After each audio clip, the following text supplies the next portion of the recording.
Primera grabación sobre la memoria histórica de los trabajadores de Pegaso.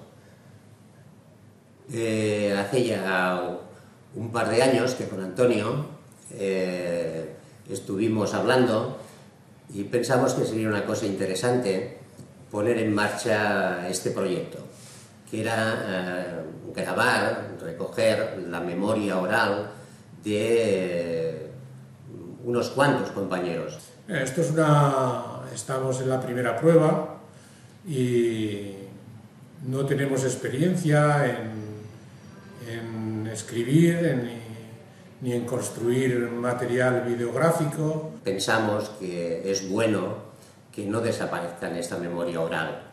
Y vamos a ver si somos capaces aquí con Santiago Medina Morales, el maestro.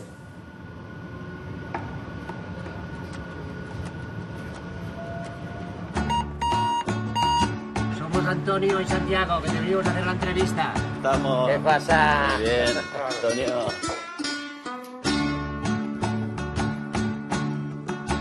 Però qui m'agafa, aquesta o aquella o totes? Les dues. Les dues agafen? Ho feu?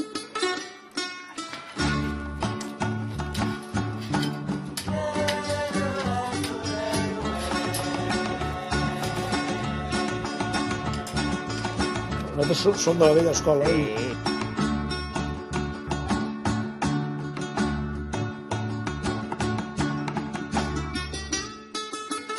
Sale muy bien, ¿eh?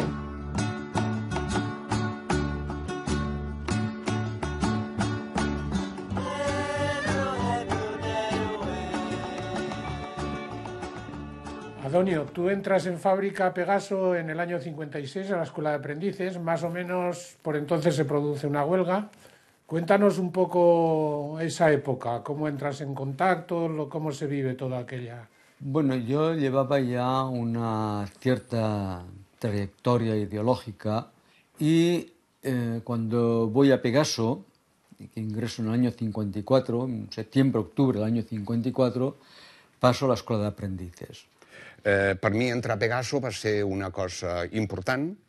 Ja deixava de treballar al món rural a la Flanxa de Ponent d'on venia, doncs ja treballava cobert, era una empresa de l'Estat, era una feina per sempre i on si t'aplicaves hi havia possibilitat de progressar. Se trabajaba en muy malas condiciones, es decir, cuando uno ve cómo era la fundición, recuerdo la fundición de entonces o la planchistería de entonces, que todo era manual prácticamente, cómo después se mejoran las condiciones. Había máquinas de la guerra de Cuba, no era broma, digo, de la guerra de Cuba. Recuerdo a un trabajador llorar porque él se jubilaba y la máquina seguía allí. O sea, era kafkiano, no? Estàvem en una situació de que el jurat d'empresa, com a tal, no representava els treballadors. O sigui, era una institució amb la qual estava nomenada per l'empresa i feia el servei que l'empresa necessitava. I jo m'estava preparant per plegar de Pegaso perquè tot allò que en principi havia vist a nivell econòmic no s'estava complint. No n'hi havia prou per les meves necessitats. Avui entrevistem a Jordi Borja, professor universitari i urbanista. No va treballar a Pegaso, però va tindre una relació estreta amb els militants obrers de fàbrica. Què va representar el moviment obrer en la lluita antifranquista? Hi va haver una articulació entre el treball en els barris i el treball a les fàbriques. I on més es va donar va ser a Sant Andreu i amb la gent de Pegaso. És a dir, diverses de les persones més actives del moviment social de la zona de Sant Andreu, Sagrera, etc., eren gent de Pegaso.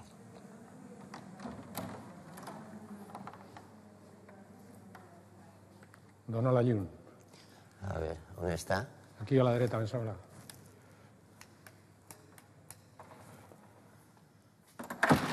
Ostras, tú, el salón de actos. Ahora está guapo, ¿eh? Está remozado. Sí, pero prácticamente está igual, ¿no? Toda la estructura se mantiene Sí, sí, igual, la estructura igual.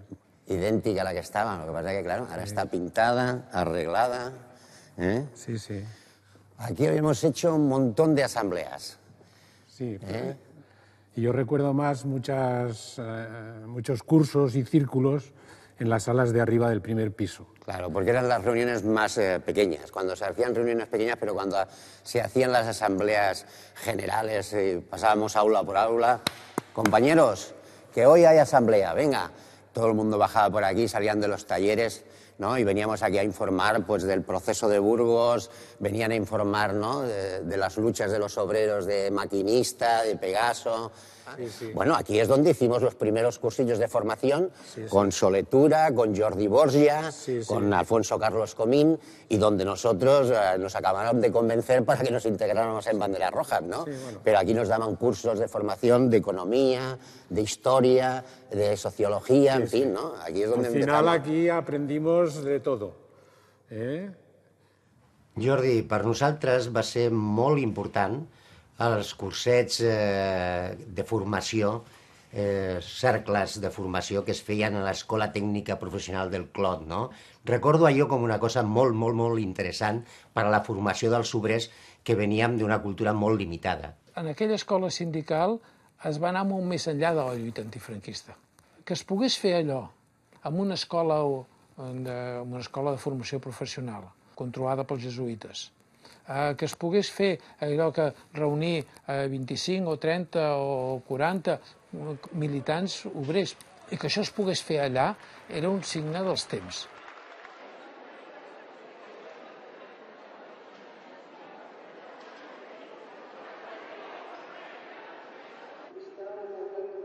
Entre el 58-59 i el 68-69 hi ha un canvi radical a la societat espanyola. L'Estat continua sent tremendament repressiu, violent, però no controla la societat per baix.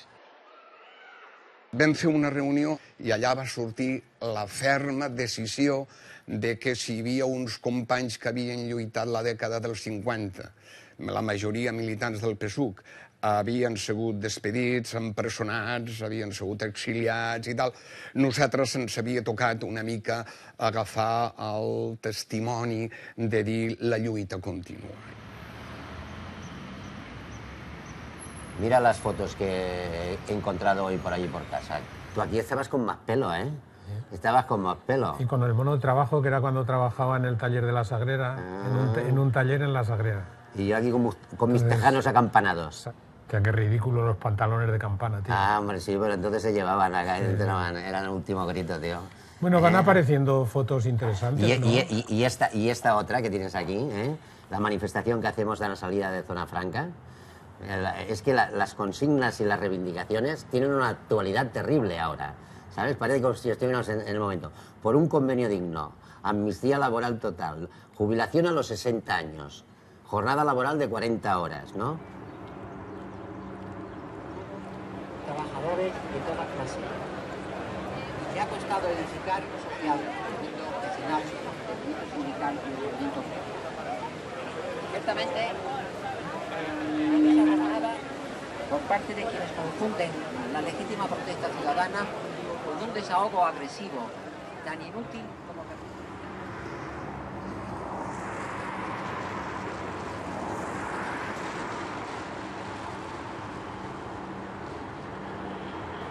Bueno, pues ya estamos aquí. Ya hemos llegado, ¿eh? Sí, sí. Aquí en este mismo sitio nos pasamos aquí un montón de horas aquí con nuestra pancarta Y tan. exigiendo la amnistía laboral. Y los compañeros aquí en la puerta, ¿no? Amnistía laboral, amnistía laboral. Este era el sitio emblemático de la fábrica, ¿eh? ¿Cuánta historia de asambleas hay aquí? Aquí yo me acuerdo cuando tú, te subías ahí encima del camión y decías, compañeros,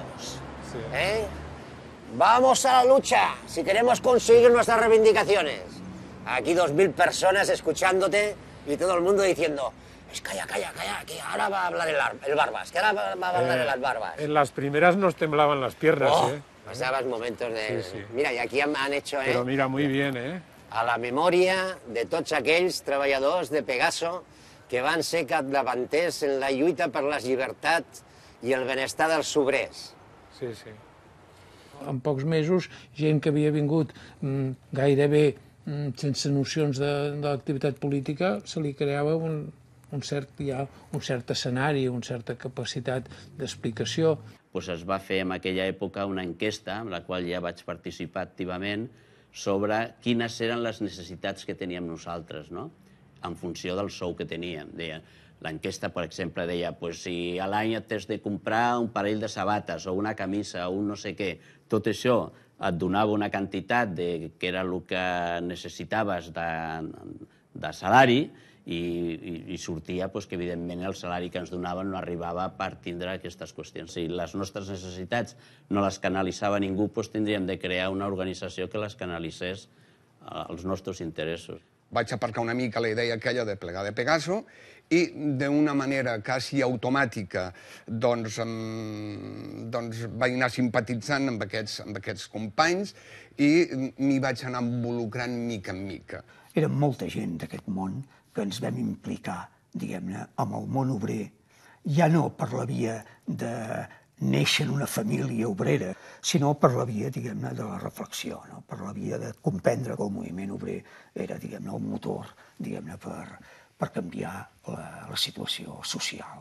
El moviment obrer tenia dos elements que el feien molt fort. Un, que si hi havia una vaga parava la producció. Tenia un efecte directe sobre l'activitat econòmica, etc. I l'altre, que si sortia al carrer eren molts.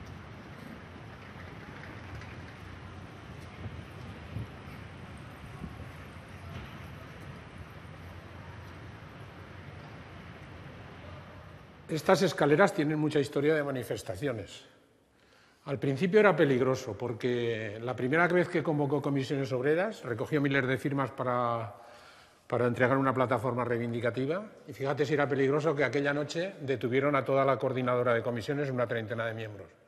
Luego la gente vino aquí, lo recibió la poli a porrazos, hubieron más detenciones, etc. Pero con el tiempo las conquistamos. Ya no nos podían echar fuera y tuvieron que habilitar al final el cine princesa para que no les diéramos tanto la murga aquí dentro, no lo podían soportar. Aquí prácticamente cada semana teníamos ocupado las escaleras de gente, de solidaridad, de unión de fábricas de unas con otras. Sí. Durante la dictadura este era el edificio del sindicato vertical, ¿no? Sí. Aquí estaba todo el mundo, obligatoriamente tenías que estar afiliado y pagar la cuota sindical, ¿no? Sí. Aunque estuvieras en contra absolutamente de este sindicato, ¿no? Pero tenías que estar afiliado obligatoriamente, ¿no? Sí. Acabamos teorizando y analizando de que era necesario introducirse en el sindicato vertical. Por eso participamos en las elecciones sindicales, metiéndonos dentro para hacer como un topo, como una cuña, para intentar destrozarlo también por dentro. Les fue una buena táctica.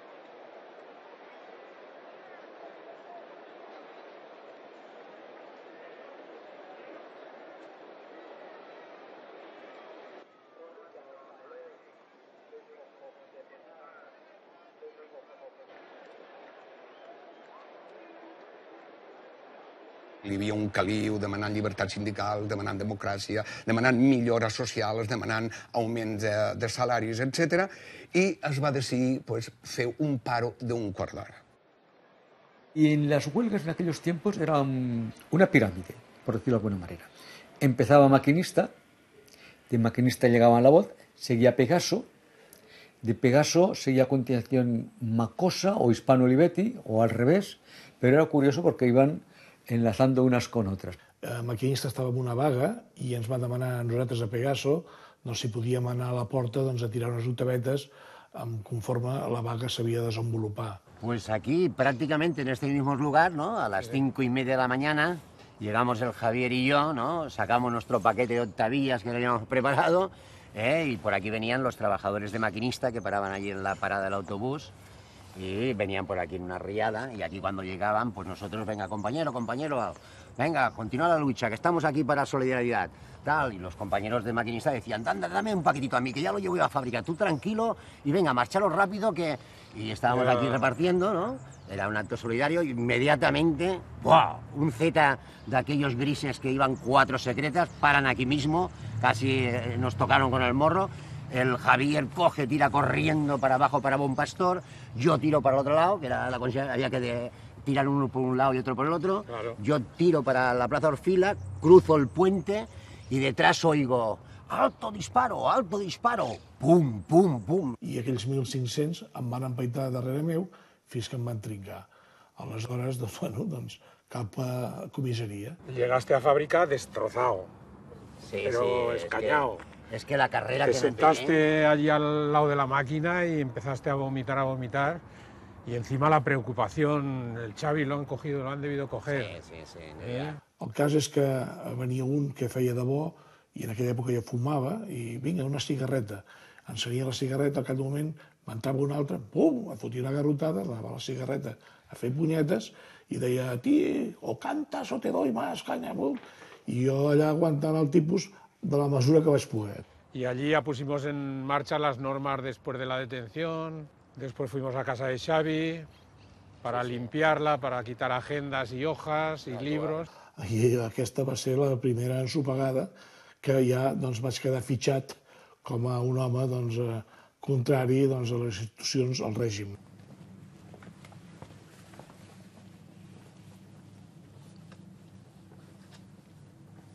Jefatura Superior de Policía de Barcelona. Nota informativa. En la mañana de hoy, y aprovechando la hora del bocadillo, de 9:15 a 9:30 horas, se ha celebrado una asamblea en la nave de recambios, a la que han asistido unos 300 productores, en cuyo transcurso ha sido nombrada una comisión de 6 productores, entre ellos Santiago Medina Morales y Antonio Castán San Clemente, designados para entregar al jurado de empresa las propuestas de reivindicaciones laborales consistentes en 3.000 pesetas de aumento en concepto de índice del coste de la vida, 40 horas de trabajo a la semana para los destacados en la nueva factoría de Zona Franca y medios de locomoción idóneos para estos últimos. El trabajo en la empresa se ha desarrollado con absoluta normalidad. Barcelona, 19 de enero de 1971. ¿Te has fijado? Estos 3 días antes de despedirnos a nosotros. Claro, el 21 nos despedían. Ens vam quedar de cop i volta que ens van escapçalar la direcció que teníem, van despedir el Santi, l'Antonio, van despedir el Pedro Moya, l'Aragonès, i a mi em va tocar un mes de suspensió d'empleo i sueldo. Existien les llistes negres i llavors quan estaves al carrer no trobaves feina. Jo, per exemple, quan em van despedir de Pegaso, vaig anar a treballar a la Cabré, que estava a la Zona Franca, i ja havia entrat amb altres i anava amb la llibreta de la Seguretat Social i a la que posaven el número, demanaven el número, com que sortia lo de Pegaso, ja ni me'n cridaven. I llavors, com que ja ho sabíem, doncs ja vaig dir que no havia treballat mai, que havia estat treballant en un taller amb el meu pare i que no tenia ni Seguretat Social ni res. Entonces, quien lo detenían carecía de... los hijos a lo mejor dejaban de ir a la escuela, no tenían asistencia médica, la asistencia médica se perdía cuando no había trabajo, no es como ahora. O sea, el padre quedaba sin trabajo, fuera por detenido, por despedido, la seguridad no existia, no? Jo vaig estar 5 vegades a comissaria, no? Però de les 5, no, 2 van ser en estat d'excepció, no? I una vam estar 17 dies a comissaria. Bueno, Antonio, aquí te pasaste tus 72 horas reglamentarias. Sí. Salí bien parado porque la huelga de la OSA fue a más. Y cuando los trabajadores a las detenciones respondían con más huelga, entonces tú aquí tenías posibilidades de salir mejor parado. Aún así me dijeron, te volveremos a enchampar. Y me metieron una multa de 25.000 pesetas, que era el equivalente a 3 meses de salario. para despedirme. Aquí hay una larga historia de represión y de tortura. Imagínate, lo mío nada. Tu última detención fue en el año 1973 y estuviste en la cárcel Modelo, donde coincidisteis con Salvador Puig Antich, que fue uno de los últimos ejecutados por la dictadura franquista. Yo de la paliza que me habían pegado la última detención, yo llegué a pesar 37 kilos. Yo sacaba sangre por arriba y por abajo. Y yo me obligaba a ir a la enfermería, donde estaba Puig Antich y estaba en Soler Amigó. Puig Antich estaba convencido que lo iban a ejecutar. Recuerdo que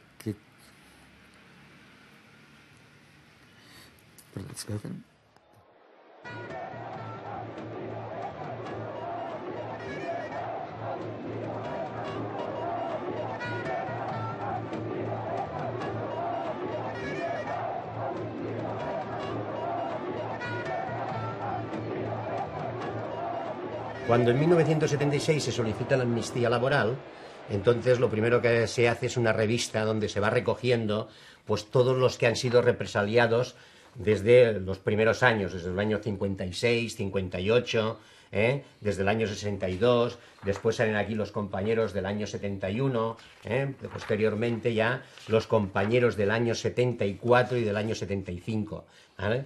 Y van recogiéndose aquí en esta revista todos los que habían sido represaliados y despedidos para solicitar la amnistía para todos ellos, ¿no? L'amnistia va ser una lluita important, perquè a la lluita es va portar companys que havien acomiadat, companys recient que havíem estat convivint. Però, esclar, històricament, en altres lluites hi havia gent històrica que portava temps fora de fàbrica. L'amnistia que representa un canvi important, no?, pel conjunt fonamentalment dels treballadors, no?, que tot el seu període anterior, no?, que es considerava com un delicte, doncs no era un delicte, sinó era un dret, no?, que ara es reconeix, i llavors, com que era un dret que tenies, doncs ara tornes a treballar al teu lloc de treball amb tots els honores, per entendre's. O sigui, el que havies fet anteriorment, castigat pel franquisme, doncs ara és un dret que tens i tornes a treballar a l'empresa.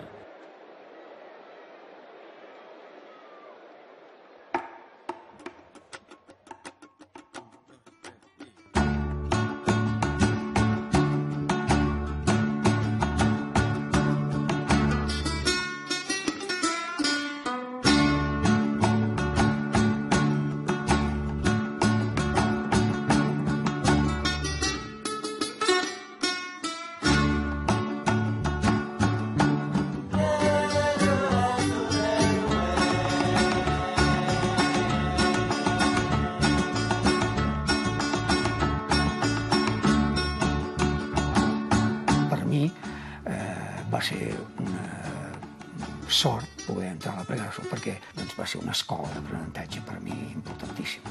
La Pegaso va ser més que una fàbrica. Vam aprendre molt més amb la lluita i amb el que fer dia a dia a la fàbrica que no pas si haguéssim anat a la universitat.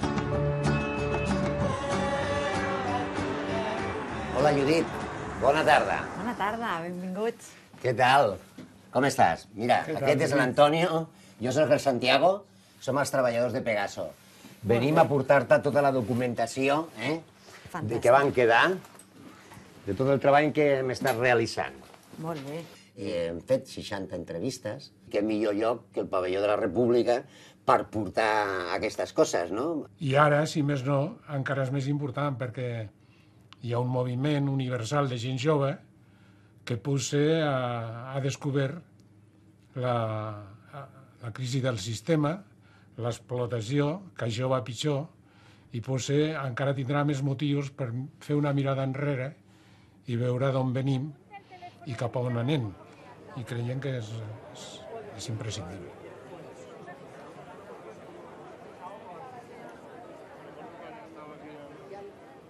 S'ha perdut la cultura de lluita. És a dir, aleshores, penso que ara hi ha condicions per reconstruir aquesta cultura, no? S'estan donant unes noves situacions que poden portar o a un altre pacte de les forces grans polítiques del país o bé a una ruptura. Aquesta situació que tenim es té de canviar i que el que hem fet nosaltres ha sigut la nostra contribució a la nostra època, i encara la continuem fent. O sigui que no és que estiguem ja aparcats o amb un armari guardats per la posteritat, sinó que estem amb el dia a dia. Com deia, en una novel·la policial que vaig llegir, diu, aquells temps en què pensàvem que teníem futur, no? Ara sembla que el futur s'hagi eliminat, diria, no? Cal fer una revolta en contra de les condicions que ens estan imposant. Això esperem.